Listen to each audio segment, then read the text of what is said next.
Voltei de Irmão Jacó, capítulo 6, a passagem.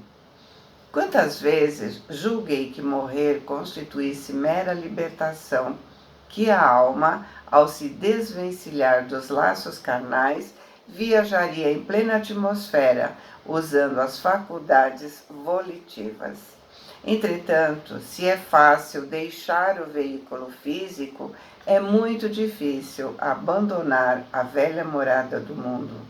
Hoje, posso dizer que os elos morais são muito mais fortes que os liames da carne, e se o homem não se preparou convenientemente para a renúncia aos hábitos antigos e comodidades dos sentidos corporais, se demorará preso ao mesmo campo de luta em que a veste de carne se decompõe e desaparece.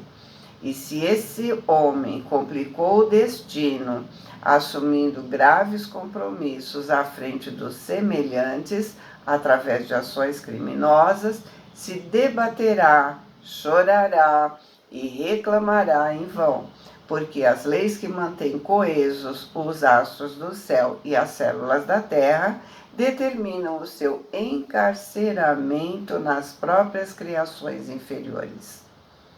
Se o bem salva e ilumina, o mal perde e obscurece.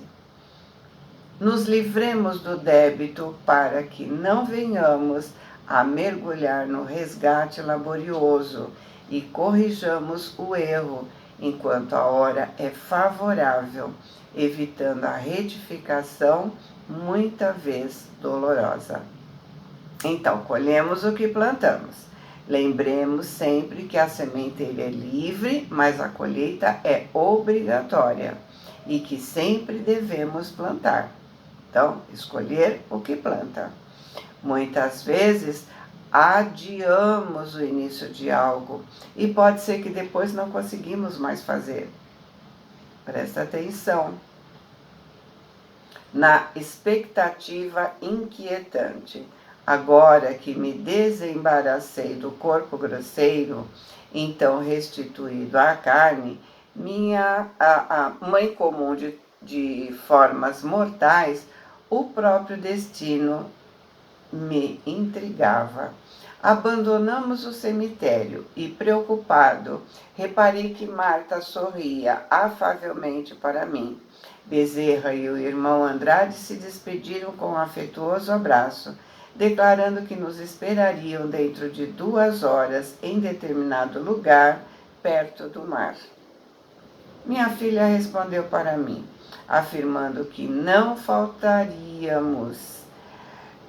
Sozinhos agora, me perguntou se não pretendia dizer adeus ao antigo ninho doméstico. Concordei contente. Com a ansiedade, tornei ao ambiente familiar. Contemplei enternecido tudo o que foi amontoado pela ternura das filhas em redor das minhas necessidades de velho, e misturado com o pranto, aí espalhei os meus pensamentos e votos de paz e reconhecimento. Visitei o núcleo de trabalho em que tantas vezes fui beneficiado pela graça divina. Abracei espiritualmente alguns amigos e me pus a caminho na direção da praia. A que destino me conduziria? Desencarnado como me achava, por que motivo não me vinha imediatamente à lembrança toda a trama da reminiscência do passado? Por que razão não me recordava da anterior liberação espiritual? Onde se localizaria a minha nova habitação? Na região europeia em que eu reencarnei? Ou na zona americana em que fui servido pelas benditas oportunidades do serviço e da experiência? Marta assinalou a minha inquietude e me recomendou paciência. Teria os problemas solucionados pouco a pouco. Em rápidos minutos, alcançamos a praia. Para onde me dirigiria? Essa não deveria ser uma preocupação nossa. Sabemos que onde está nosso tesouro, aí estaremos nós. Sabemos que é uma questão de afinidade. Então, se tivermos mérito, iremos à colônia que mais nos afinizamos, ou iremos às zonas umbralinas até podermos sair de lá. Mas no caso em questão, ele tinha dúvida porque não era brasileiro, mas viveu muitos anos aqui, formou vínculos, trabalhou e também aqui ele se dedicava ao bem. Então, ficaria em alguma colônia aqui ao redor, depois, se quisesse, iria para outro lugar, poderia, estaria livre para ir. Na verdade, ele sabia disso, mas tudo era novo. E quando acontecem muitas informações, surgem essas dúvidas infantis entre companheiros. Em meia hora reduzida, a assembleia se juntava ao nosso lado. Espíritos protetores traziam outras criaturas tão necessitadas de assistência quanto eu mesmo.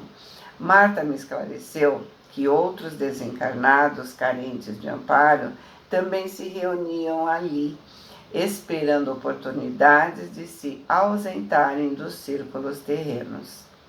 Admirado, notei o abatimento, o cansaço deles, exceção de 2 dos 15 convalescentes da morte que se aglomeravam junto de nós sob o patrocínio de amigos abnegados. Todos mostravam o olhar vitrificado e se movimentavam maquinalmente, orientados pelos benfeitores, ou seja, estavam inconscientes da sua situação. E vamos entender que é muito grande o número de pessoas nessa situação. De 15, 13 estavam nessa situação. Só 2 que não. Acredito que, por minha vez, não revelava aspecto exterior mais atraente, mas não perdi a faculdade de analisar a situação. Podia conversar à vontade e mesmo confortar um deles, dos de melhor posição psíquica, que simpatizou comigo à primeira vista.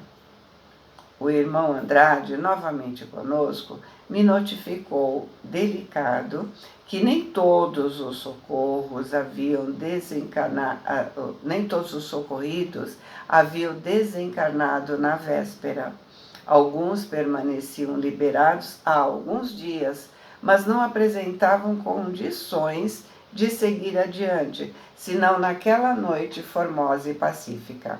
Afirmou que não era fácil abandonar sozinho, sem maior experiência da espiritualidade superior, o domicílio dos homens. Inumeráveis entidades inferiores cercavam os recém-libertos, tentando realgemá-los às sensações do plano físico. Não seria justo expor amigos bem-intencionados a semelhantes ataques, e por isso se formavam extensos cordões de vigília. Disse-me que os pensamentos desordenados de milhões de pessoas encarnadas e desencarnadas do ambiente humano criam verdadeiros campos de emanação aos quais não se subtrai a alma facilmente. Acentuou que a nossa retirada, em perigosas circunstâncias como aquela em que a expedição conduzia alguns irmãos quase inconscientes, se realizaria com mais êxito sobre o campo ou sobre as águas. A atmosfera ao redor desses elementos é mais simples, mais natural. Tive a impressão de que Bezerra era o supervisor da viagem. Organizou os grupos, distribuiu instruções e nos estimulava, vigoroso e otimista, um a um. Lembra que André, no capítulo 4 do livro Ação e Reação, fala das caravanas que buscam socorrer irmãos? E todo esse processo desses socorristas e do que é feito a seguir? Então, quem não lembra, vai lá na playlist. Aproximou-se de mim e informou que a primeira jornada dos que se desenfaixam da carne exige providências que garantem a sua tranquilidade, fazendo-me sentir que ainda nos demoraríamos um tanto, aguardando uma professora de bairro distante. Alguns minutos se escoaram e responsável senhora, ladeada por 2 benfeitores, acercou-se de nós. Reconheci a sua elevação pela invejável serenidade. Formosa alegria pairava em seu semblante calmo. Saudou-nos a todos, simpática e feliz. Ou seja, ela estava consciente do que estava acontecendo. De todos nós, os recém-desencarnados que ali nos reuníamos, era a única de cujo peito irradiava luz. Identifiquei sua humildade cristã, a evidente superioridade que a distanciava de nós, parecia afligi-la. Tal a modéstia que transparecia das suas atitudes. Bezerra cumprimentou-a, bondoso, e confesso que, reparando aquela mulher de maneira simples e afável, emitindo luminosidade sublime, inesperado sentimento de inveja assaltou meu coração. Então, como assim? Ele, que era espírita, não irradiava luz, e ela sim. O amor constante para cada ser que ela ensinou, contou. Caridade também é querer bem das pessoas, e ela com certeza quis o bem de cada aluno que passou por ela.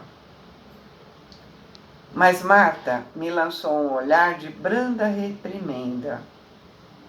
Não pode ter inveja ou qualquer outro sentimento inferior. Aquietei-me imediatamente, ponderando os sacrifícios a que certamente fui conduzida a bem-aventurada criatura que me impressionava tão fortemente para conquistar o precioso atributo. Dono de enorme cabedal de informações sobre os maléficos efeitos da emissão mental menos digna, busquei a própria recuperação, me reconciliando apressado comigo mesmo, em face da venerada educadora, cuja superioridade quase me feriu. Rearticulei as ideias do bem, dando-lhe curso intenso na atividade interior. Minha filha sorriu, me aprovando em silêncio. O aviso de Bezerra. Tão preparados quanto possíveis para a marcha, Bezerra tomou a palavra, nos aconselhando, dando-nos a conhecer os percalços do caminho. Não posso reproduzir suas observações ao pé da letra, mas o grande benfeitor anunciou que nos aguardariam surpresas dolorosas na hipótese de não sabermos manter serenidade e desapego. À exceção da irmã que se reuniu a nós por último, não detínhamos o poder da irradiação luminosa, condição de garantia ao êxito da defensiva contra qualquer assédio das trevas.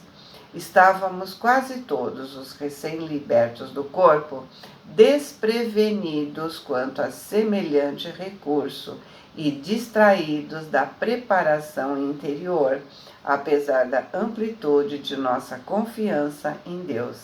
Poderíamos, assim, cair em sintonia com as forças da ignorância inimigas do bem. Então, os espíritos das trevas sabem nossos pontos fracos. E mesmo que tenhamos resolvido de alguma forma o que fizemos, eles citam alguns desses feitos para atingir nossa consciência e dessa forma nos desestabilizar e nos levar para junto deles. Nos conservávamos sob a proteção de elevados benfeitores que se interessavam por nós e por nossos destinos. Mas, se manifestássemos certo esforço no serviço da crença religiosa, fôssemos mais apaixonados pela ideia elevada que propriamente realizadores dela no mundo. Agora estávamos num campo diferente de matéria, onde só os conquistadores de si mesmo, no supremo bem ao próximo, guardavam posição de realce e domínio. Enquanto no plano carnal poderíamos gastar a sagrada força da vida, lisonjeando os prazeres da plenitude física, esquecidos de exercitar as energias internas. Porém, aqui éramos obrigados a reajustar apressadamente o cabedal de nossos recursos íntimos, centralizando-os na sublimação da vida, em face do porvir, se não quiséssemos permanecer mais nos círculos inferiores, acentuando qualidades menos dignas. Pois a jornada representava a primeira experiência importante para nós, reclamando a nossa determinação de prosseguir para o alto, com o máximo desprendimento da velha estrada de lutas que abandonávamos. De outro modo, provavelmente seríamos colhidos por emoções negativas, nos inclinando para o retorno. A advertência de Bezerra calou fundamente em todos nós que o ouvíamos, guardando noção daquela hora grave. Reparando que era grande o número dos que ali se mantinham como que narcotizados, perguntei a Marta, em tom discreto, como eles se comportariam diante do severo aviso, e minha filha me informou que diversos dos irmãos em traumatismo psíquico despertariam em breves instantes, tanto quanto lhes fosse possível, e que, no fundo, cada um registrava a advertência a seu modo, segundo a sua capacidade de entendimento permitir, ainda mesmo considerando a posição de semi-inconsciência em que se achavam. Pretendia formular ligeiro inquérito com respeito à irradiação luminosa a que Bezerra se referiu, mas Marta me pediu bondosa deixasse as perguntas para depois. A partida. Em breves minutos, nos encontrávamos prontos. O irmão Andrade e Marta sustentavam-me nos braços, lado a lado. Outros grupos se formaram. Os recém-desencarnados, como me ocorria, mostravam-se amparados um a um por amigos espirituais. Acredito que esses constituíam 2/3 da nossa expedição.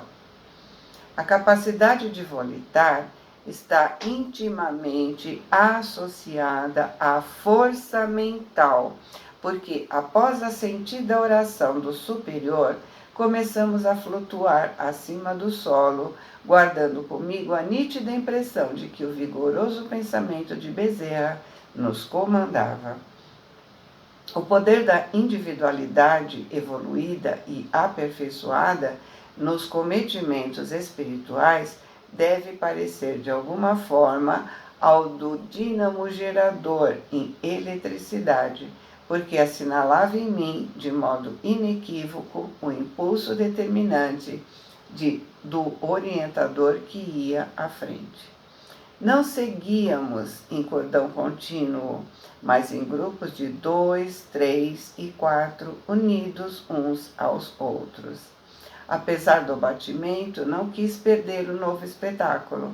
Em breves minutos, tínhamos as águas sobre os pés, nos elevando vagarosamente como peixes humanos no mar aéreo. Observação estranha.